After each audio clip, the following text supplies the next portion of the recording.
Welcome to the Casual Dance Teachers Podcast. I'm your host, Maya.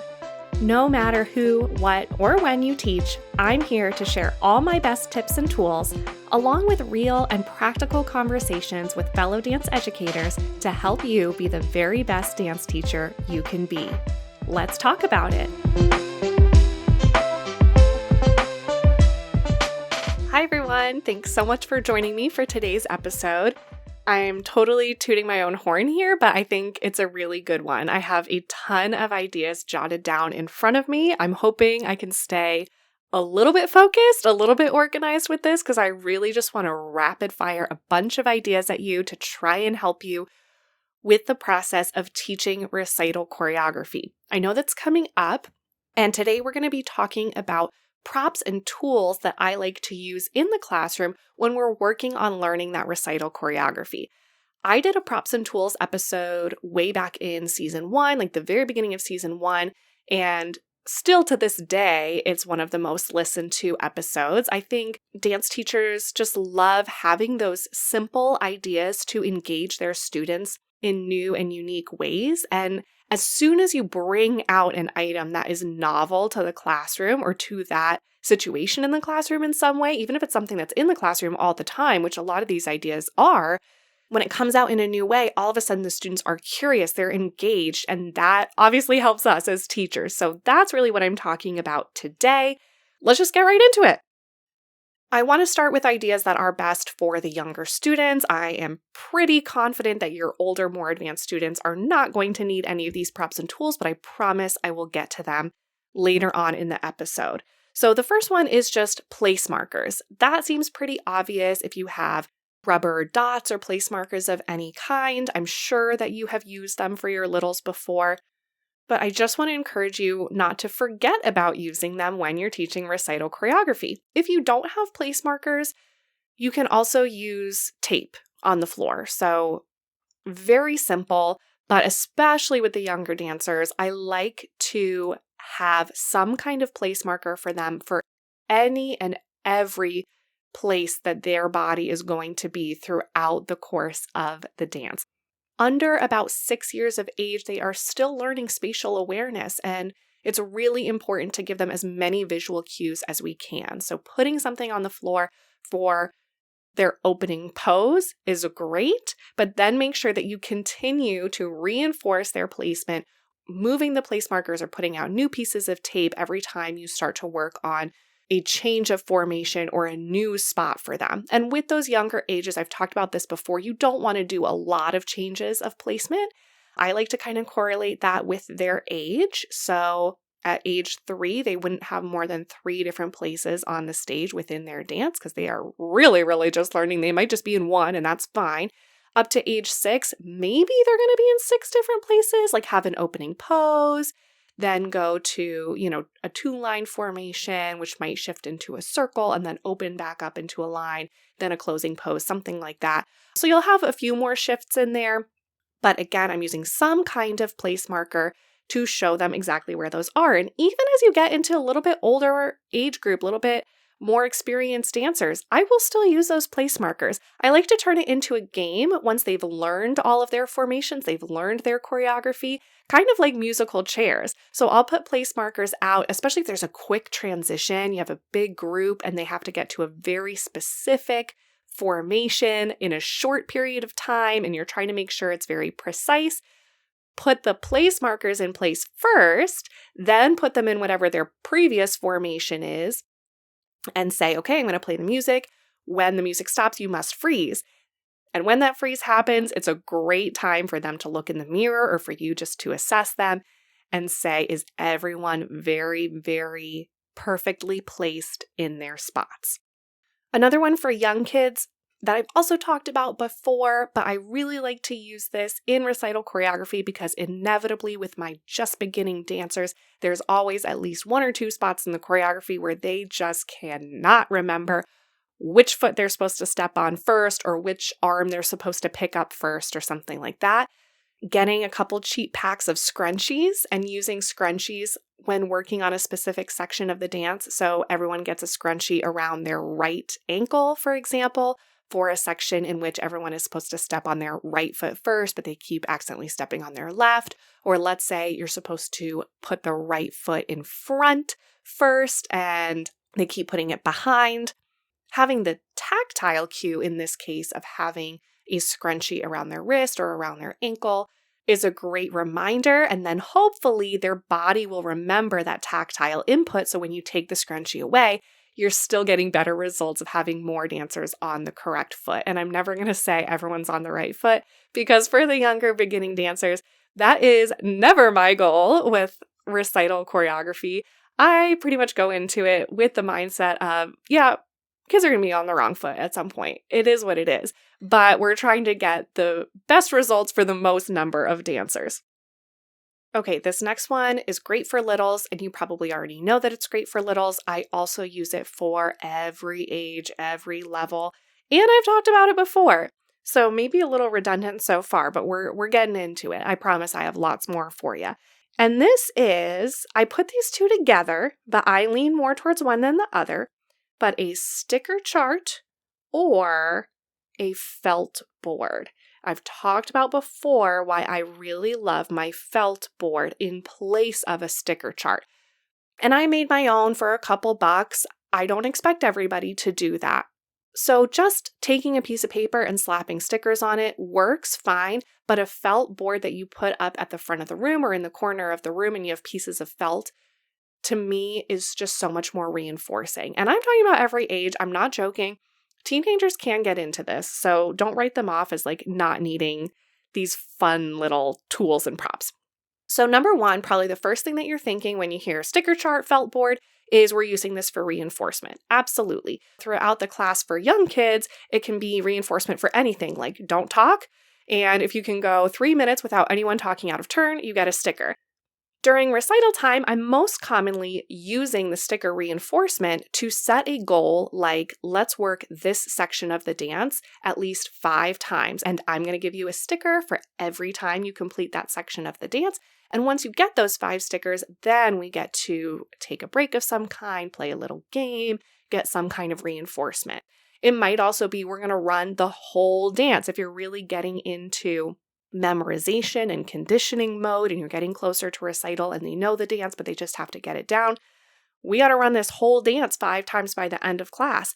You're going to get a sticker for every time. And at the end, once we've achieved that goal, then everyone gets their own individual sticker or something like that. And again, the reinforcement, although you are going to up the stakes, up the goal a little bit for your older dancers, you can still do a sticker chart for them and have some kind of little fun thing for when they reach their goal. And I think that's a great way to reinforce for these dancers who probably have learned a little bit faster and put in more work.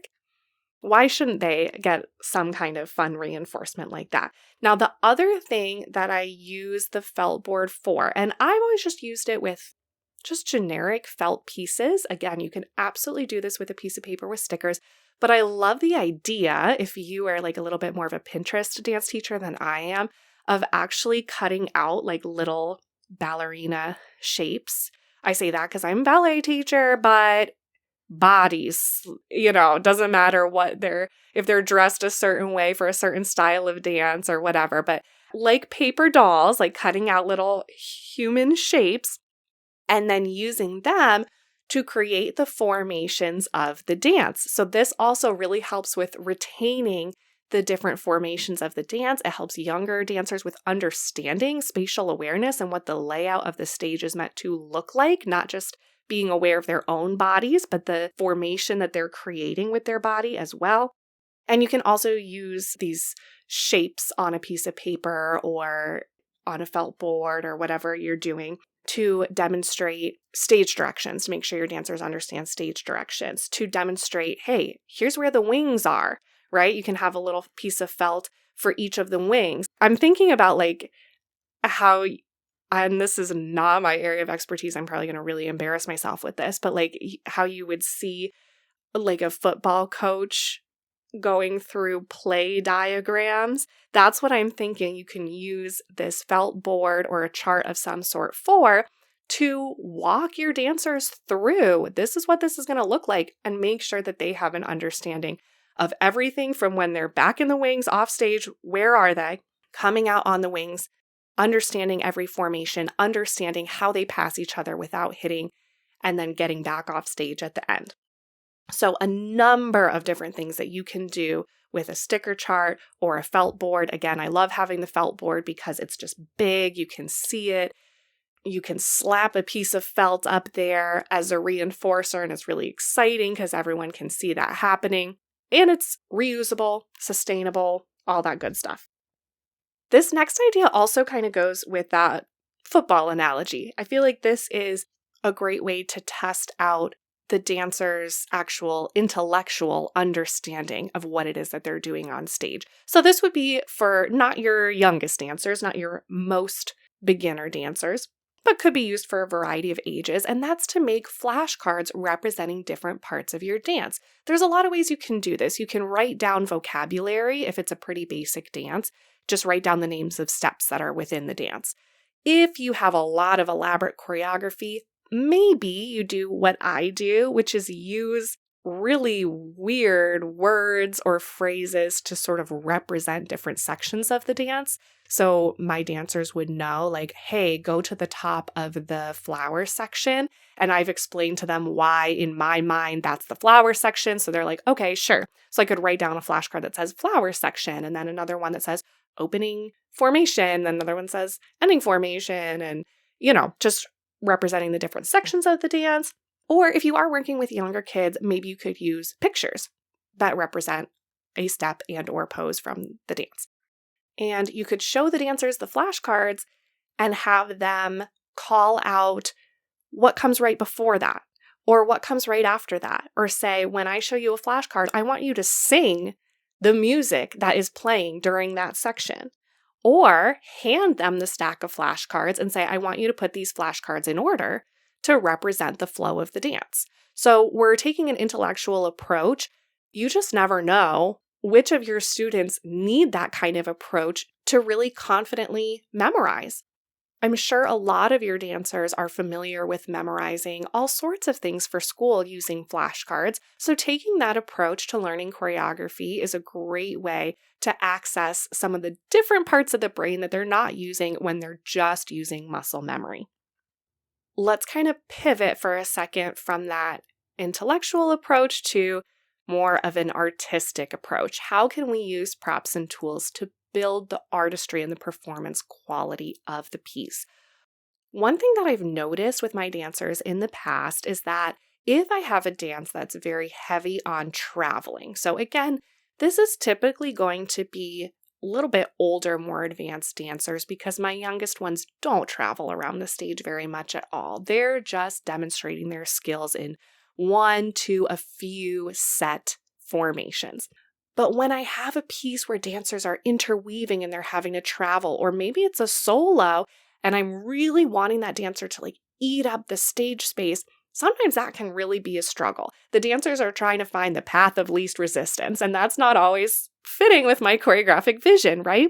So this is where I would grab anything that's already in my studio. I'm thinking of chairs. There's always chairs in the studio, at least a couple out in the waiting room or something. And I'm going to pull those chairs in and put them in the places where I want there to be negative space, where I don't want the dancers to ever go in that area. And I'm setting chairs there and I'm like, okay, run this section again, and you are not to go anywhere near that chair. That's just a way to encourage the dancers to really carve out the space, use as much space as possible, not get too close to other dancers or areas where you don't want them dancing. I also might hang something up on the walls or get permission from your studio owner before you do this. I don't want to get in trouble, but write something on the mirror if you have permission to do that, to get dancers to project up and out to the mirror. Say, look at this motivational quote that I wrote up at the very tippy top of the mirror. That's where I want your eye line to be. That's where I want you to lift your chin to.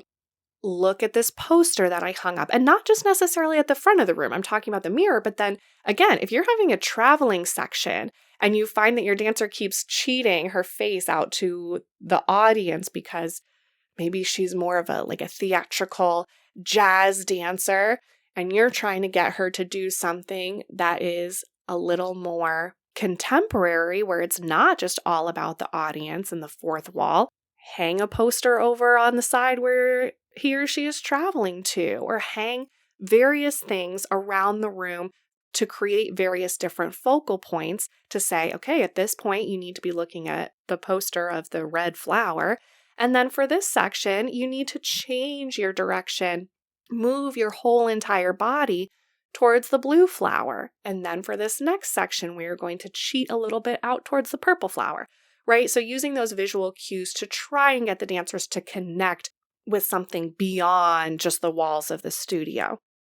And then some additional tactile cues that might help you. If you can, this is one where it might just be a barrier. I don't know what you have access to, but if you're having dancers that are kind of dropping their gaze, dropping their head, not holding their head up, if you could find some kind of crown or something to place on their head to try and have them hold it on their head through the whole dance, that can be really helpful.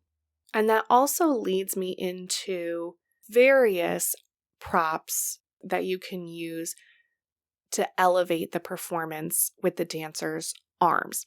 So I have traditionally found that I struggle with arms a lot. Like, I've taught ballet, modern, and jazz, and I think clarity of the movement of the arms across all those styles, across all the years and the classes and the levels that I've taught has always been something that I really feel like I'm needing to work on and clean more for the recital. So a couple things that I have done, ideas that I have for you, and it's really going to depend on like the style of your dance and the vibe of your dance. But if you are trying to just condition arms because the dancer's arms keep drooping like towards the end of the dance, so whatever style it is, have the dancers run sections of the dance, the whole dance, or phrase work from the dance, holding very low weight little dumbbells, like 1 or 2 pound dumbbells in each hand, or a water bottle in each hand, or something that has some weight to it. That's just going to help with conditioning and endurance. But if you have a dance that has a heavier feel to it, where you want the dancers to really feel weighted into the ground, you could also have them hold these weights just to get that kind of feeling. If you have a lighter dance where you're finding that the dancer's arms feel a little bit heavy and weighted and you want them to be much lighter and airier, you could have them just very lightly pinch a feather between 2 fingers on each hand and dance the whole dance with these little light feathers in their hand.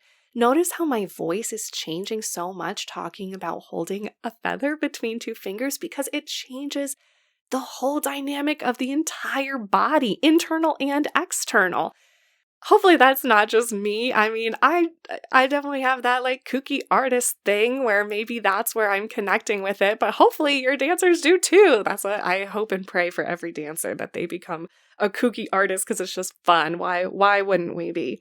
Right? Another idea that I had would be to give them scarves. Scarves give such a nice, light, airy feeling, and hopefully by holding scarves in their hands and waving them around with the movement of their arms, that will translate into the rest of the body too, where they're moving in a much lighter, more buoyant manner. And if you're doing more of a theatrical or a funky jazz dance or any kind of dance that has a really sharp arm movement, maybe have them hold a towel or a piece of fabric of some sort, and they have to like actually whack that towel out every time they have a sharp arm movement. I have done this. Again, clear this with the powers that be before you do it, because maybe it's not the best idea in the world, but within a controlled environment where I felt like it made sense and nobody was going to get hurt and it worked, I've had dancers actually throw a tennis ball across the room as hard as they could doing certain arm movements. And once again, that might be where like my little kooky artistic side comes in, because I'm a modern dance teacher and you know how modern dancers are. So I'm like, no, when you scoop the arm over the head, you have to throw the tennis ball as far as you can over your head. But sometimes you need that tool, you need that tactile input to really drive the point home. And another thought just occurred to me, which is a tennis ball, which is, again, maybe not the best idea, could also be replaced with a balloon, which is not going to go very far and not going to hurt anybody. But if you only blow the balloon up a little bit so it fits in the palm of their hand, and then they have to throw it when they're doing various movements, that could also work just as well and nobody gets hurt. My last prop/tool idea is something that, again, maybe is not within your jurisdiction if you're a casual dance teacher like me to provide to the students, but I think can very easily be provided. First of all, if you or your studio does want to provide this, you can find big packs of them very inexpensively, and or you could also ask your students to provide their own, and that is a journal of some sort. So throughout the process of learning their recital choreography, you could ask students independently or just during the first 5 or the last 5 minutes of class to do some journaling. And that can include anything from write down the corrections that you got today so you can go back and look through what it is that you need to work on. It could be write down the choreography that we learned today so you have notes to practice from of exactly what the steps are. It could be write down the thing that you felt the most confident about in today's class, the step that you liked the best, the thing that you feel like you're doing really well, to give them those moments to be excited about when you're throwing so many corrections and so many things for them to work on, to make sure that they are dwelling on the things that they're doing well and that they love about their recital dances and why they do what they do. It could, of course, be what is the one thing that you feel you need to work on most from today's movement. Another thing could be, what props and tools did we use in class today and how did it help you enhance your performance? Something like that.